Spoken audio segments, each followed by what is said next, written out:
Alright guys, welcome back to the channel. Today this is Marlon. I'm down here at the woodyard again today.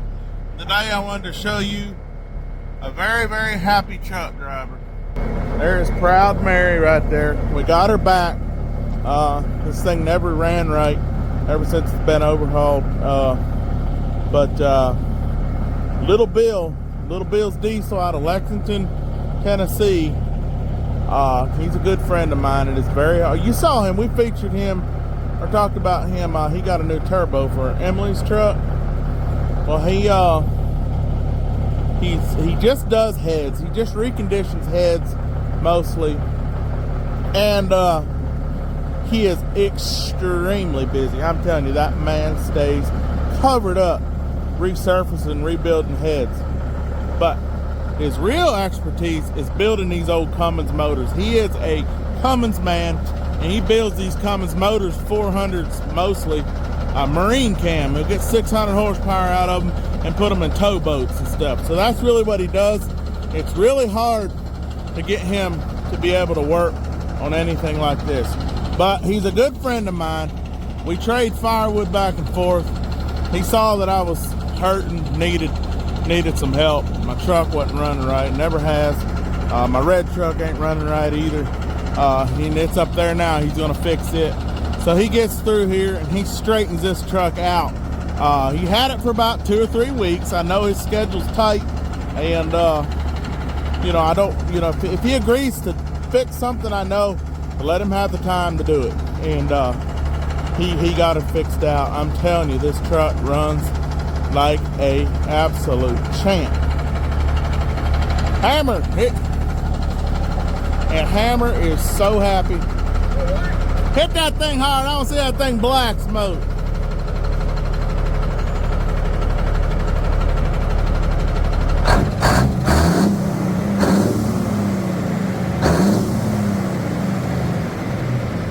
That thing is, boy, I tell you what, she will get up and scoot now. Before it wasn't running right, Hammer had this thing out about 94 mile an hour, pulling a trailer. I told him right now, with the motor running right and pulling right, that thing easy go over 100 mile an hour, easy. So, she's right. And I bet that thing, you know what? I bet that thing will ride smoother too. Yeah, it's a lot smoother. It's a lot smoother. Yeah, tell more when we put the load to it on the power, but I can tell it's a lot powerful and way smooth, man. Yeah. It's just smooth. Yeah. I'm happy. Well, you just saw him, that old black truck. You saw how it made that truck run? That's a motor problem, but it affects your suspension. Yep. So, well, I'm going to go to Arkansas and get a load of samples. Good luck. Thank you, Be careful. He's happy. That's just so pretty. That truck is so pretty. Your paper towels fell out there, son. Thank you, man. Train horns down there. Got a set of train horns there. Got a real set. That's a $3,000 set right there. That's real cast iron train horn. Blade jet, my brother paid that much for it. Got her polished out good. Needs a bath. Proud Mary.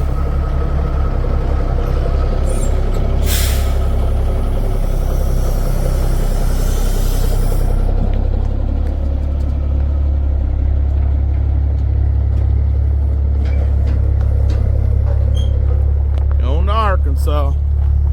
That's one of my 5 trailers there.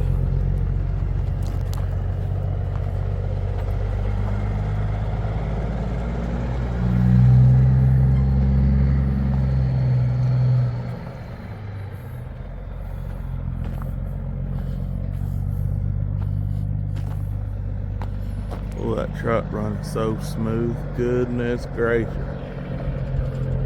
I heard that truck run that good. I don't know how long. Ooh, that sound, man. That's a 1979 model motor right there. Woo! I think not even smoking. You saw it black smoking, but it's running so clean, so good. He's getting on the throttle now. You don't even see no black smoke. He would if he punched it, but it got so much power he don't need to. So, man, here I am trying to tell you that I'm not a trucker no more. That's one of my 4 trucks right there. And I got 2 other trucks. And I got Old Red, and Old Red is up there at Little Bill's now. He's gonna try to straighten it out too. Then I got another truck. I got, Sweet Genevieve, which is the black and purple one. And then I got another 1993 model, 379 flat top, 63-inch sleeper. And it's got a B model cat in it. And I've not showed you that one much, but I'm in the middle of putting a new fuel pump on it. So, yeah, I got a lot of trucks for no more trucking than I do, but just one of them things that I've had to truck for many years and hammer down on trucking so I can do what I really want to do, and that's firewood. I love the trucks. I don't really miss the stress of being out on the road. I don't know if that makes sense, but I do love my trucks. I do love my chrome. I love how I set them up. I set all my trucks up like that. I put the big bumpers on, the 8-inch Dynaflex. I put Dynaflex pipes on them. I know how to set a truck up, make them look pretty good. And but with the children, with the kids being with us now, and I need to be a little closer home. I need to be closer home, and I need to produce jobs that they can help with and feel included with. I don't need to be an over-the-road trucker right now. I do enjoy it, and we've had to do some, and they know, but I want to be close to my kids now, and so they can feel,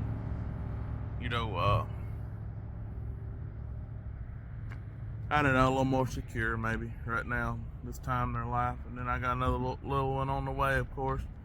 And my Hammer, he loves the trucks, and I will jump in a truck if I need to. But work's kind of slow right now. So as long as he can stay busy, we're on a really good run. My buddy Taylor, he's cutting cypress in Arkansas, so we're bringing cypress from Arkansas back over to Summertown Metals, Summertown, Tennessee. And it works out good for him. It's a good paying run. I charge $5 a mile, 250 miles, so that's $1,200 a load.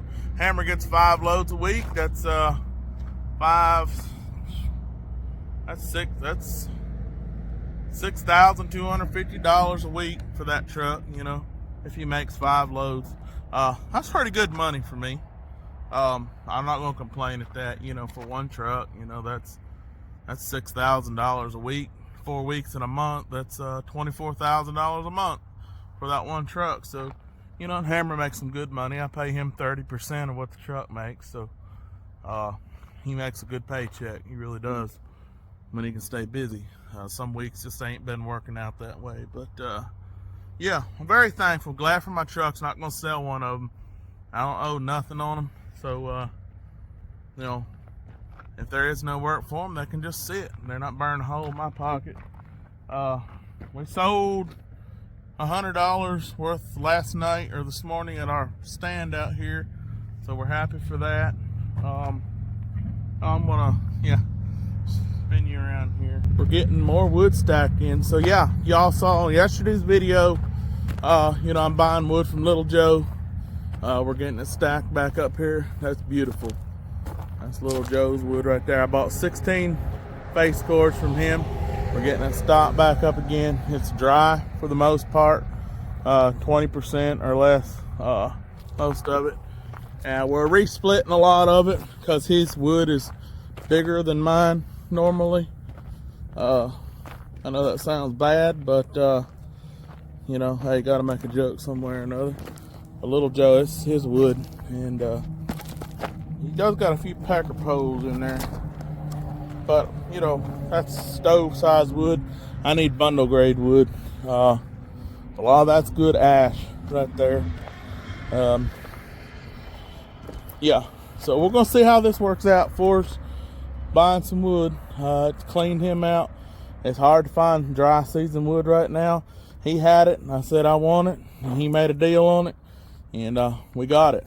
So me and Jenny are going to go through some of our firewood logs, cut them to about 15-20 foot lengths so we can cut them up on the cutting table there from the cutting table that Adam from Hometown Acres made. That cutting table, it's got a lot of wear on it. I believe that cutting table might last 1.5 years, and 2 years, that's probably about it. I'm probably going to build another one. I talked to my buddy Jamie Richardson. This cutting table here works good. It is more made for short logs. I need a cutting table that's probably 20 foot wide.